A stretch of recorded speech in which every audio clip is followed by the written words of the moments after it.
बड़ी ही आसानी से जान सकते हैं। बहुत समय पहले की बात है। एक छोटा सा गांव था। उस गांव में दो भाई रहा करते थे। बड़ा भाई अंधा था और इसलिए वह हमेशा घर पर ही बैठा रहता था और छोटा भाई खेती किया करता था।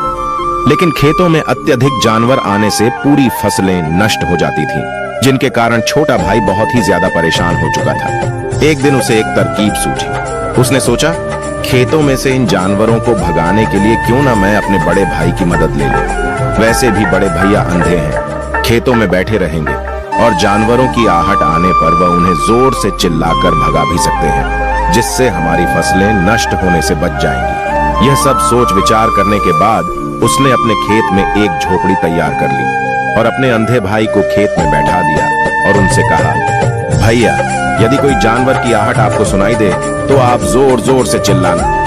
यह सुनकर वह जानवर यहाँ से भाग जाएंगे और हमारी फसलें नष्ट होने से बच जाएंगी। बड़ा भाई खुशी खुशी अपने छोटे भाई की बात मान भी लेता है और वह उस दिन से खेत में ही रहना शुरू कर देता है। जब भी किसी जानवर की आहट उसे सुनाई देती तो वह जोर जोर से चिल्लाने लगता, जिससे वह जानवर वहां से भाग जाता था। ऐसा करते करते कई दिन बीत चुके थे। तभी एक दिन उसके खेत में एक हिरण भागता हुआ आया और वह खेत की बाड़ को तोड़कर वहां से भाग गया। लेकिन उसे हिरण का पीछा करते हुए एक राजा भी उस खेत में आ पहुंचा। तभी राजा की नजर उस अंधे भाई पर पड़ती है। राजा उस व्यक्ति से कहता है, देखो, मैं यहाँ पर एक जानवर का पीछा करते हुए आया हूँ। क्या तुमने उस जानवर को यहाँ पर देखा है? पर वह व्यक्ति कहता है, हे राजन, मैं तो अंधा हूँ, मैं भला किसी जानवर को कैसे देख सकता हूँ? लेकिन मैं आपको इतना जरूर बता सकता हूँ कि जो जानवर मेरे खेतों से भाग कर गया है वह आपके लायक नहीं है। आप उसके पीछे अपना समय बर्बाद न करें। राजा संदेह व्यक्ति की बात सुनकर बड़ा ही अचरज में पड़ जाता है। वह सोचने लग जाता है कि यह तो अंधा है, फिर इसे कैसे पता चल गया कि जिस हिरण की तलाश कर रहा हूँ वह मेरे लायक नहीं है। तभी राजा उस अंधे व्यक्ति से कहता है, कहीं तुम मुझसे झूठ तो नहीं बोल रहे हो कि तुम अंधे हो और तुम्हें कैसे पता कि जो जानवर यहाँ से भागा है वह मेरे लायक ही नहीं है? इस पर वह अंधा व्यक्ति कहता है कि यह राजन, जिसे आप एक हिरण समझ रहे हैं, असल में वह एक हिरण नहीं है बल्कि एक मादा हिरण है और वह गर्भवती भी है। और जहां तक मुझे ध्यात है, मैंने कभी किसी राजा को किसी गर्भवती हिरण का शिकार करते हुए नहीं सुना है और इसी कारण से मैं आपसे यह कह रहा हूँ कि यह हिरण आपके लायक नहीं है। आप उसके पीछे अपना समय व्यर्थ न करें। यह सुनकर राजा और भी अचरज में पड़ गया कि अंधा आदमी कैसे जान सकता है कि वह हिरण गर्भवती है। राजा कुछ देर सोच विचार करने के बाद अपने सेनापति से कहता है, सेनापति जी, मुझे वह जानवर जिंदा चाहिए, क्योंकि मुझे यह पता करना है कि क्या वह गर्भवती है या नहीं, क्योंकि यह अंधा आदमी बहुत विश्वास के साथ कह रहा है और मुझे इस बात की पुष्टि है। यदि वह हिरणी हुई और गर्भवती भी हुई तो वह हमारे शिकार के लायक नहीं है, क्योंकि हम तो एक हिरण का पीछा कर रहे थे। इसलिए जाओ और पता करो, क्या वह हिरणी है? सेनापति राजा से आज्ञा लेकर आगे की ओर चला गया और कुछ देर बाद जब वह वापस लौटा तो वह राजा से कहता है, हे राजन, इस अंधे आदमी ने आपसे जो भी बातें कही थी वह बिल्कुल सही थी। वह एक हिरणी ही है और वह गर्भवती भी है। यह सुनकर राजा आश्चर्यचकित हो गया। वह सोचने लगा कि एक अंधा आदमी जो कभी देख नहीं सकता, वह यह कैसे जान सकता है? आखिर इसे कैसे पता चल गया? ऐसे कई सारे प्रश्न राजा के मन में उमड़ने लगे। अब राजा ने ठान लिया था कि मुझे इस बात की तह तक पहुंचना है कि आखिर यह अंदाज में कैसे जानता है कि वह जानवर गर्भवती है। यह सोचकर राजा उस अंधे आदमी के पास जाता है और उस अंधे आदमी से कहता है, देखो, मैं यह तो नहीं जानता कि तुम सचमुच में अंधे हो या नहीं, लेकिन मैं तुमसे एक बात जानने आया हूं। क्या तुम मेरे प्रश्न का सही सही जवाब दोगे? इस पर वह अंधा व्यक्ति कहता है, हे राजन, आप जो कुछ भी पूछना चाहते हैं आप पूछ सकते हैं, मैं आपको बिल्कुल सच सच जवाब दूंगा।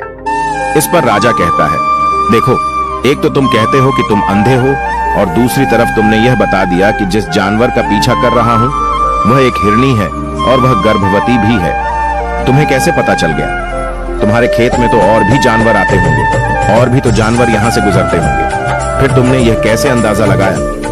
तभी वह अंधा व्यक्ति राजा से कहता है, हे राजन, आप जिसका पीछा कर रहे थे वह जब मेरे खेत में आई तो उसकी रफ्तार और उसके भागने की आहट से मुझे यह एहसास हो चुका था कि वह एक हिरणी है और मेरे खेत की जो बाड़ है, जो जानवरों को रोकने के लिए खेत के चारों तरफ बनी है, वह बहुत छोटी है, उसकी ऊंचाई ज्यादा नहीं है लेकिन वह जानवर इस बात को तोड़कर भागे, और यदि वह इस बात को छलांग लगाकर पार करने का प्रयास करती तो इससे उसके बच्चे को खतरा हो जाता, और इसी बात से मैंने यह पता लगा लिया कि वह गर्भवती है। इस पर राजा के मन में एक और प्रश्न उठा। राजा ने कहा कि तुम्हें कैसे पता चल गया कि वह एक हिरणी ही है, और भी 2 जानवर यहाँ से आते जाते होंगे। इस पर वह अंधा व्यक्ति कहता है, राजन, मैं पूरा दिन सुबह शाम यहीं पर बैठा रहता हूँ और मेरे सुनने की शक्ति बहुत तेज है। मैं भांप सकता हूँ कि कौन सा जानवर मेरे खेत में आया है, और उसी के आधार पर मैं जोर जोर से चिल्लाता हूँ ताकि वह मेरे खेत से भाग जाए और मेरे खेत की फसलें नष्ट होने से बच जाएं। राजा उस अंधे आदमी का यह जवाब सुनकर पूरी तरह से संतुष्ट हो चुका था। वह मन ही मन सोच रहा था कि आदमी भले ही अंधा है, लेकिन यह तो बड़ा ज्ञानी मालूम पड़ता है। इस आदमी से कुछ न कुछ तो काम निकलवाना ही चाहिए। यह विचार लिए राजा वहां से वापस अपने महल की ओर लौट जाता है। कुछ दिनों के बाद राजा अपने सेनापति को आदेश देता है कि जाओ और उस अंधे व्यक्ति को महल लेकर आओ। सेनापति अपने राजा की आज्ञा का पालन करता है। वह तुरंत ही उस अंधे आदमी के पास पहुंचता है और उस अंधे आदमी को राजमहल चलने के लिए कहता है। अंधा व्यक्ति बड़ा ही चालाक था। वह समझ चुका था कि राजा जरूर मुझे कुछ न कुछ काम सौंपने वाले हैं और वह काम मुझे मुसीबत में डाल सकता है, लेकिन फिर भी वह सेनापति की बात मान ली और सेनापति के साथ राजमहल पहुंच गया। राजमहल पहुंचते ही राजा उस अंधे व्यक्ति से कहता है, आप तो बड़े ज्ञानी हैं, आपको किसी भी बात का पता बड़ी आसानी से चल जाता है। आज मैंने आपको यहाँ इसलिए बुलाया है क्योंकि मैं आपसे यह जानना चाहता हूँ कि मेरी पत्नी पतिव्रता है या नहीं। इस पर वह अंधा व्यक्ति कहता है, हे राजन, यह कैसा प्रश्न हुआ? इस पर राजा कहता है, मैंने बिल्कुल उचित प्रश्न किया है, मुझे इस प्रश्न का उत्तर दीजिए। इस पर वह अंधा व्यक्ति कहता है, हे राजन, ये सारी बातें जाने दीजिए। आपकी शादी को इतने साल बीत चुके हैं और अब आप यह बात क्यों जानना चाहते हैं? आपके मन में ऐसे प्रश्न क्यों उठ रहे हैं? इस पर राजा जिद करते हुए कहता है, आपको मुझे इस प्रश्न का उत्तर जरूर देना होगा। यदि आप मुझे इस प्रश्न का उत्तर नहीं देंगे तो मैं आपको मृत्यु दंड दे दूंगा। राजा के मुंह से यह बात सुनकर वह अंधा व्यक्ति कहता है राजन, यदि आप इस प्रश्न का उत्तर जानना चाहते हैं तो इसके लिए आपको मेरा एक काम करना होगा। राजा कहता है, बोलो मुझे क्या काम करना होगा? इस पर वह कहता है, इसके लिए आपको अपनी पत्नी को मेरे साथ कमरे में अकेले छोड़ना होगा। उस अंधे व्यक्ति की यह बात सुनकर राजा पहले तो क्रोधित हो जाता है, लेकिन फिर कुछ सोच विचार करने के बाद वह उस अंधे व्यक्ति की बात मान लेता है और अपने सेनापति को आदेश देता है, सेनापति जी, इस व्यक्ति को और मेरी पत्नी को एक कमरे में कुछ देर के लिए अकेला छोड़ दें। सेनापति बिल्कुल वैसा ही करता है। अब राजा की पत्नी और वह आदमी एक कमरे में बंद हो चुके थे। तभी आदमी राजा की पत्नी से कहता है, रानी, मैं आपको छूना चाहता हूँ। इस बात पर रानी अत्यधिक क्रोधित हो जाती है और उस अंधे व्यक्ति को पकड़ पकड़ कर पीटने लगती है, कभी हाथों से तो कभी लातों से तो कभी पटक पटक कर। इस तरह उसने अंधे आदमी की बहुत पिटाई की। उसके बाद किसी तरह से वह अंधा आदमी अपनी जान बचाकर वहां से भाग निकलता है और राजा के पास पहुंचता है और राजा से कहता है, हे राजन, आपकी पत्नी पतिव्रता नहीं है। यह बात सुनकर राजा अत्यधिक क्रोधित हो उठता है और राजा अपनी तलवार म्यान से निकालकर सीधा अपनी पत्नी की ओर जाता है। क्रोधित होकर वह अपनी रानी से कहता है, रानी जी, आज मैं जो भी सवाल आपसे करने वाला हूँ उसका मुझे सच सच जवाब दीजिएगा, और यदि आपने एक शब्द भी छोटा कहा तो मैं आपका सर अभी आपके धड़ से अलग कर दूंगा। आगे राजा कहता है, मुझे बताइए, आप पतिव्रता हैं या नहीं? इस बार रानी कहती है, हे राजा, आप भले मुझे जान से मरवा दें, लेकिन आज मैं सच बोलूंगी, मैं पतिव्रता नहीं हूं। राजा ये बात सुनकर बहुत ही दुखी और निराश हो जाता है। उस अंधे आदमी ने जो भी कहा था वह बिल्कुल सच कहा था। यह बात सुनकर तुरंत ही राजा उस अंधे आदमी के पास पहुंचता है और आकर उस अंधे आदमी से कहता है, तुम्हें कैसे पता चला कि मेरी पत्नी पतिव्रता नहीं है? अंधा आदमी कहता है, हे राजन, बड़ी सीधी सी बात है, मैंने तो आपकी पत्नी से बस इतना ही कहा था कि मुझे आपको छूना है, और इस बात पर वह इतना क्रोधित उठी कि उन्होंने गुस्से में आकर मुझे लात घूंसों से पीटना शुरू कर, और भला कोई औरत किसी और मर्द को कैसे छू सकती है? लेकिन उन्होंने न आव देखा न ताव, बस लात घूंसों से मुझ पर बरसना शुरू कर दी, और एक पतिव्रता नारी कभी भी पराये मर्द को नहीं छूती। जब मैंने उनसे छूने के लिए कहा था तो वह उस वक्त मुझे मना कर सकती थी, लेकिन उन्होंने तो मुझे पीटना शुरू कर दिया और देखते ही देखते उन्होंने मेरे पूरे शरीर को छू लिया। अब आप ही बताइए, ऐसी स्त्री भला पतिव्रता कैसे हो सकती है? इस बात पर राजा कहता है, तुम तो बड़े ज्ञानी मालूम पड़ते हो, तुम्हारी बात बिल्कुल सही है। चलो तुम मेरे एक और प्रश्न का जवाब दो। तुमने मुझे इस प्रश्न का सही जवाब दे दिया तो मैं तुम्हें यहां से जाने दूंगा। राजा उस अंधे आदमी से कहता है कि तुम मुझे बताओ, क्या मैं सच में अपने पिताजी का ही बेटा हूं या फिर किसी और का? इस पर अंधा आदमी कहता है, हे राजन, इस बात से आपको क्या लेना देना, आप किसी की भी औलाद हो, आखिर आप इस राज्य के राजा ही, इसलिए इस प्रश्न को जाने दीजिए। राजा कहता है, नहीं नहीं, मुझे इस प्रश्न का सही जवाब चाहिए, अन्यथा यह प्रश्न मुझे बहुत परेशान करता रहेगा, इसलिए मैं इसका सही जवाब आपसे जानना चाहता हूँ। यदि तुम इसका सही जवाब दे देते हो तो तुम यहाँ से जा सकते हो।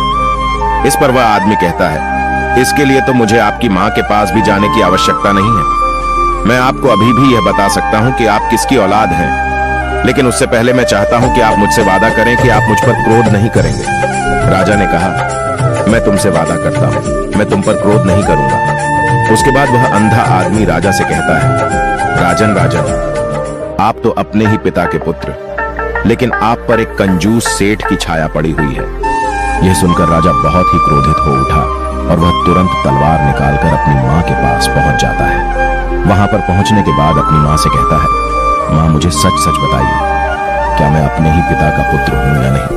यदि आपने मुझे सही नहीं बताया तो मैं यहीं पर प्राण त्याग दूंगा। मुझे बताओ क्या सच है? इस पर उस राजा की माँ कहती है, बेटा तू है तो अपने ही पिता का पुत्र, लेकिन तुम्हारे ऊपर एक कंजूस सेठ की छाया पड़ी हुई है। जब मैं एक बार नहाने के बाद अपना मुंह आईने में देख रही थी, तभी उस कांच के पीछे मुझे एक कंजूस सेठ नजर आता है और उसी की छाया तुम पर पड़ चुकी है। यह सुनते ही राजा और भी ज्यादा अचरज में पड़ जाता है और वह तुरंत दौड़ा वापस उस अंधे आदमी के पास पहुंचता है और उस अंधे आदमी से कहता है, तुम्हें कैसे पता चला कि मुझ पर एक कंजूस सेठ की छाया पड़ी हुई है? इस पर अंधा आदमी कहता है, राजन, आपने मुझसे कई सारे सवाल पूछे जिनका जवाब भी मैंने आपको सही से दिया। यदि कोई और राजा होता तो मुझे उसके बदले ढेर सारे इनाम दिया होता, लेकिन अब तक आपने मुझे एक फूटी कौड़ी भी नहीं दी। इस बात से मैंने अंदाजा लगा लिया था कि आप बहुत कंजूस हैं। यह बात सुनकर राजा जोर से हंसने लगा और कहता है कि आप जो भी मांगे तो मैं आपको अवश्य दूंगा, लेकिन मुझे यह बात बताओ कि तुम्हें कैसे पता चल जाता है कि कौन सी बात सही है और कौन सी बात गलत। तुम किसी की बात का इतना सटीक और सही जवाब कैसे दे पाते हो? इस पर वह अंदाज में कहता है कि हे राजन, मैं तो वैसे ही अंधा हूं, मेरी आंखें होती तो मैं किसी की भी मन की बातें बड़ी सरलता से जान लेता। मन की भी एक भाषा होती है और यह भाषा मनुष्य के शरीर के व्यवहार के रूप में देखी जा सकती है। उसकी आंखों से, उसके होठों से, उसकी दान करने के तरीकों से, उसकी क्रियाओं से यह पता किया जा सकता है कि उसके मन में क्या चल रहा है। उसके आधार पर हम किसी के भी मन की बातें जान सकते हैं, लेकिन मैं तो जन्म से ही अंधाज हूं, मैं देख नहीं सकता, इसीलिए मैं क्रियाओं से देखता हूं। यदि मुझे कोई बात जाननी होती है तो अगले आदमी को मुझे कुछ काम देना पड़ता है, जिस पर वह व्यक्ति किस तरीके से उस काम को करता है, उसके आधार पर ही मैं यह पता लगा पाता हूं कि आखिर उसके मन में क्या चल रहा है। तभी वह राजा कहता है, तो इसका अर्थ यह हुआ कि मैं भी किसी के भी मन की बातें जान सकता हूं। इस पर वह अंधा आदमी कहता है कि हे राजा, अवश्य, किंतु उससे पहले आपको अपने ऊपर काम करना होगा और वह अपने मन को शांत करना, अपने मन को वर्तमान में लाना, जिसके लिए मैं आज आपको 3 तरीके बताने वाला हूं। और ये तीनों ही तरीके बड़े ही आसान हैं और सरल हैं, किंतु हे राजन, उससे पहले आपको एक काम करना होगा, अपने मन को एकाग्र करना होगा। जब हम अपने मन को एकाग्र करते हैं, अपने मन को वर्तमान में लाते हैं, तो हम दूसरे के मन की बातें जान सकते हैं, क्योंकि वह आदमी अभी भी अपने मन में वर्तमान में ही सोच रहा है और हमारे मन को वर्तमान में ही लाना होगा, तभी हम उसके मन की बातें जान सकते हैं। यदि हम अतीत में हुई घटनाओं के बारे में सोच रहे होंगे तो जो अगला आदमी में सोच रहा है, वर्तमान में अपनी मन में बात कर रहा है, वह हम कैसे जान पाएंगे? क्योंकि हम तो अतीत की घटनाओं में डूबे हुए हैं। इसलिए किसी के भी मन की बातें जानने के लिए सबसे पहले हमें अपने मन को एकाग्र करना होगा, उसे वर्तमान में लाना होगा। फिर वह अंधा व्यक्ति राजा से कहता है, हे राजन, जो 3 तरीके मैं आपको बताने वाला हूँ, इन 3 तरीकों से आप बड़ी आसानी से किसी के भी मन की बातें जान सकते हैं। यह राजा जो सबसे पहला तरीका है वह आंखों पर ध्यान देना। किसी व्यक्ति से बात करते हुए उसकी आंखों में देखना, उसकी आंखों पर ध्यान देना ज्यादा जरूरी है, क्योंकि आंखें बोलती नहीं और बहुत कुछ कह जाती हैं। यदि हम किसी व्यक्ति की आंखों को, इशारों को समझना सीख जाएं, तो हम यह जान पाएंगे कि व्यक्ति के दिमाग में क्या चल रहा है, वह क्या सोच रहा है और अभी वह क्या करने वाला है। मेरे पास आंखें नहीं हैं, लेकिन मैंने अपने गुरु से यह विद्या सीखी है, क्योंकि बहुत साल पहले मेरे पास आंखें थी और मैं उस वक्त लोगों के मन की बातें केवल आंखों में ही देखकर जान लेता था। इसलिए यदि आप भी दूसरों की बातें जानना चाहते हैं, तो आपको भी उनकी आंखों पर गौर करना होगा, जैसे कि वह कब और कहां किधर देख रहे हैं। वह आंखों को इधर उधर घुमा रहे हैं या फिर उसकी आंखें खुश नजर आ रही हैं, और फिर आंखों में कहीं निराशा तो नहीं है, जैसा कि एक चोर होता है।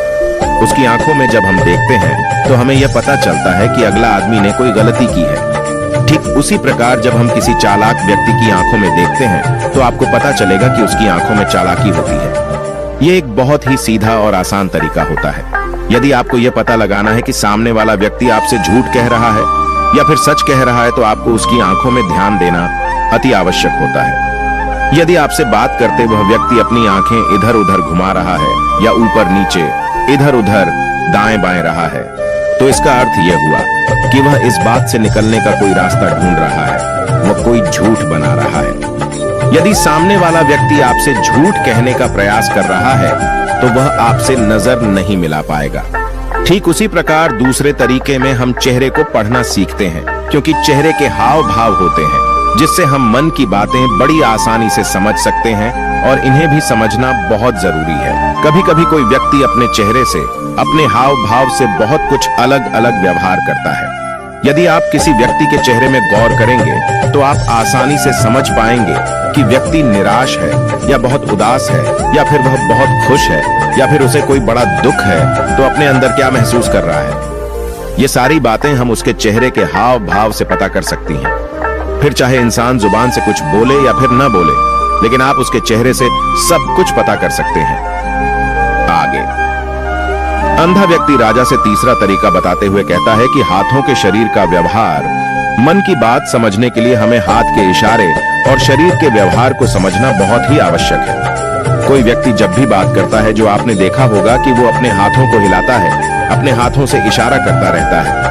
वह बातों के साथ साथ अपने शरीर का जो व्यवहार है उसका भी पूरा उपयोग करता है, जिससे हमें यह पता चल पाता है कि वह व्यक्ति हमारी बातों पर कितना ध्यान दे रहा है और उसके मन में क्या चल रहा है। शरीर के व्यवहार को देखने के लिए उसके हाथ हिलाने के चेहरे पर बार बार हाथ लगाने और हाथों को एक दूसरे पर मसलना, ऐसी बहुत सी क्रियाएं करता है। उस पर हमें ध्यान देना अति आवश्यक है। मन की बात को समझने के लिए हमें शरीर के विज्ञान को भी समझना पड़ता है। यदि हम इन तीन तरीकों को अच्छी तरह से समझ लेते हैं तो हम बहुत जल्दी किसी भी व्यक्ति के मन की बातें बड़ी सरलता और सहजता से जान सकते हैं।